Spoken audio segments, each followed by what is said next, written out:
You might already know that engraving the best image on your laser using Lightburn depends on finding the right image mode and the right settings. But did you know that the best image mode might actually depend on the type of laser you're using, as well as the kind of material you're trying to engrave on?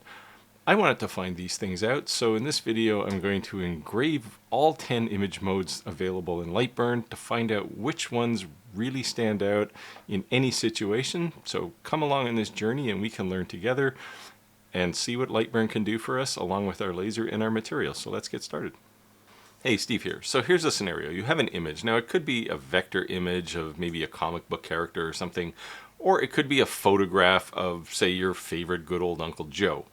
And you really want to get that engraved on a piece of material, and maybe this is the first time you're doing this, so you really don't know what you're doing, and you're going to put it in Lightburn, you're going to pick some random settings, and when you do the engraving, it's just going to turn out terrible. So what do you do after that? Well, you head off to YouTube and you do a search for laser image engraving, and you'll find people like me who'll say, I know how to image engrave, I'll show you, it's really easy. Now the reality is it's a little more difficult than that, and part of the reason is because there's 10 different engraving modes for images in Lightburn. So what I wanted to do here is create a video and show you each of those 10 modes, and not only that, show you on a couple of different lasers using a couple of different materials, because all of those things are going to matter, and you really need to understand when you can use an image mode on your laser or what kind of material you need to use. So that's the context. Let's get going and I'll show you what I'm going to do here. The setup for this test will be pretty straightforward. I'm going to start with a standard image, say this one, and I'm going to lay down 10 copies of it on the Lightburn workspace. I'm then going to attach a label to each of them so that I know which image mode I'm working with. Now, those will all have different image modes, each of those 10, but the settings for all of them will be the same with the exception of grayscale. And grayscale, it just requires a little more intricate setup than the other modes. The other modes are mostly dithering, so you can basically set any kind of power you want and you'll get some kind of output. Grayscale is a bit more tedious, but the output tends to be a little bit better. So now that I've kind of shown you the setup, what do these modes actually look like? Let's go through each of them and I'll show you the result. And I'll start with threshold, where if you're below 50% gray, it's black, otherwise it's clear, white. And then ordered is the first of the dithered patterns. It works okay, but you can see those stripes there. That's behavior. Atkinson is a decent one. It doesn't have quite as much detail as some of the others. Dither, not too bad, but very contrasty in the end. Stucky, my personal favorite if I'm dithering. Lots of detail and takes a little longer than Jarvis. A lot of people use Jarvis. Not as much detail, but it's faster. Newsprint, probably not one you're going to use a lot, but it actually can pull quite a bit of detail, as you can see. Halftone is, again, very similar to newsprint. Works okay, but not quite as detailed. Next is sketch, and what it does is basically draws an outline around images.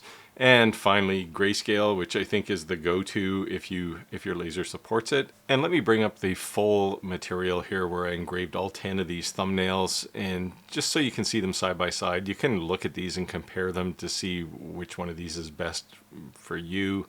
Now, I mentioned Stucky, it's my favorite, and I know a lot of people use Jarvis. It's about 20% faster than Stucky, but it loses quite a bit of detail. So I tend to lean towards Stucky if I'm doing a dithered engraving. And then finally, grayscale here is my absolute go-to if I'm engraving, especially with a diode laser, a photograph at least. And surprisingly, that one doesn't take as much time as Stucky. And I'll bring up the times here just so you can see them. These are the times for each of the thumbnails that got engraved. You can see, of course, threshold is really quick.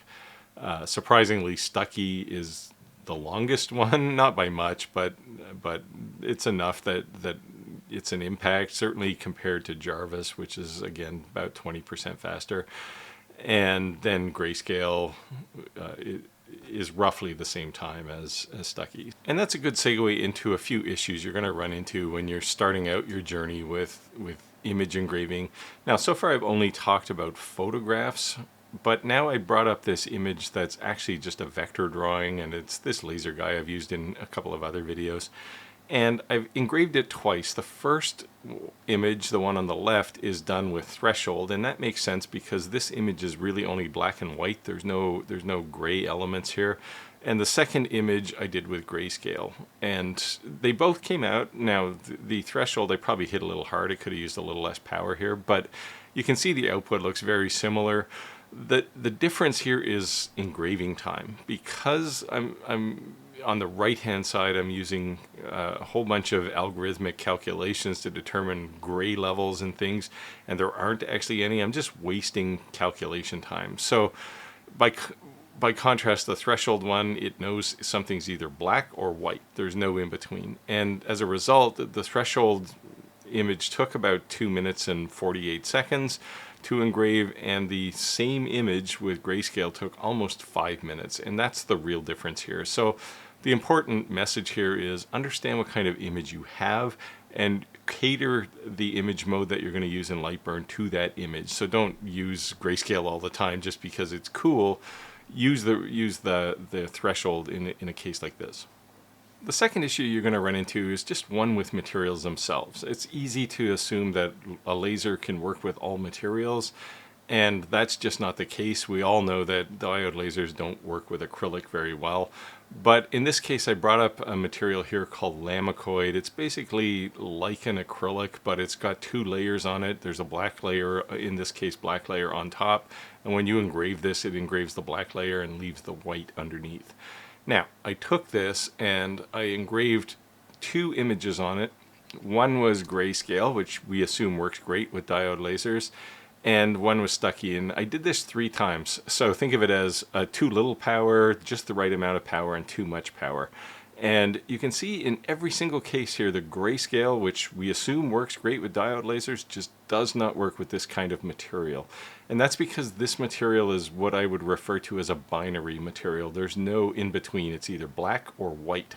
And you have to understand that, because that really helps you drive what mode of image operation you select here. And in this case, Stucky is a much better rendering than grayscale would be, no matter what the power settings are.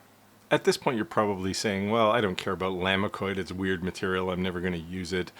But let's take a look at a common material, something you will use with a diode laser quite often, and that's MDF. And in this case, I took that image and I engraved 2 of them. The first one was grayscale, and you can see here it's okay, but it's a little contrasty, and it just doesn't look quite right. Then I did Stucky, and you can see that it looks much better. It's a little more detail, and the image is actually not nearly as contrasty. So this is an example where you have to pay attention to the material as well, because we all think MDF is going to work great with a diode laser, but these image modes may impact it one way or the other, and that's just something that you're going to run into quite often. The last issue I want to talk about is the laser itself, and this is where you really need to understand the characteristics and physics of your particular laser. This isn't about material. Let me give you an example. I took a metal business card, and in Lightburn I created a project with that image I've been using with grayscale image mode. And I engraved it with a Commarker Omni 1 UV laser on this business card, and here's what I got. I got a silhouette. Doesn't matter if I use a lot of power, a little power, it's going to be the same, because a UV laser just doesn't do grayscale. I then took the card, turned it over, and set to a dithered pattern like Stucky, and the output came out. It's remarkable. So what's actually happening here? Well, in grayscale with a diode laser, you're actually varying the brilliance of the light coming out of the laser. So you're varying the power level. You can't do that with a UV laser. All you can vary is the frequency that you're pulsing the laser and the duration that the pulse is turned on. And none of those are compatible with grayscale. So if you have a UV laser, you just have to live with this. The good news is the spot size of a typical UV laser is orders of magnitude smaller than a diode laser. So even if you are using a dithered pattern, it looks like grayscale. So hopefully this gave you a little more insight into image modes in Lightburn and why some will work better for you and some won't work quite as well, depending on your laser, your material. Now, one of the things I didn't talk about too much here was settings. And if you're really interested in kind of getting to that next level where you get the settings correct, then click on the video up here and that will guide you through a little more understanding of things like intervals and power settings and whatnot. And go watch that, and I'll see you over there. And I'll say, get out there, make your world, and I'll see you next time.